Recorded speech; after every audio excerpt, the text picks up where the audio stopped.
So ay mga paps, magandang umaga sa inyo. Dito tayo ngayon sa Pateros branch and may nag-walk-in sa atin and nag-avail ng package. And ayun, si Boss Kevin yung mechanic natin. So Boss Kevin, ano ba yung in-avail ni Boss? Tie switch, PIA horn, and M1 Plus na 60 watts. So Kuya Kevin, paano nyo ba in-install to sa Contact Link version 3? Unang-una, ginagamitan natin ng tibos, tapos hinihinang natin para impact ng wire maganda, tapos tube yun. Tara Kuya Kevin, patingin ako kung gaano kalakas yung buga ng M1 Plus na 60 Plus.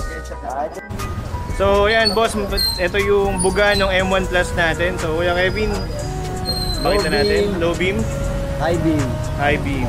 Low, pag nakapagpalay pa, mapagpassing yan. Pag naka-low beam, mapagpassing light yan.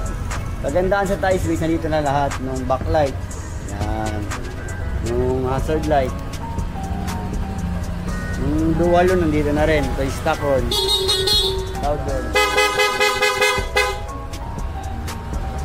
Go. Sa mga Honda Click na use natin dyan, gusto na ganyan setup, dito lang yan. Sa Babs Store, Pateros branch.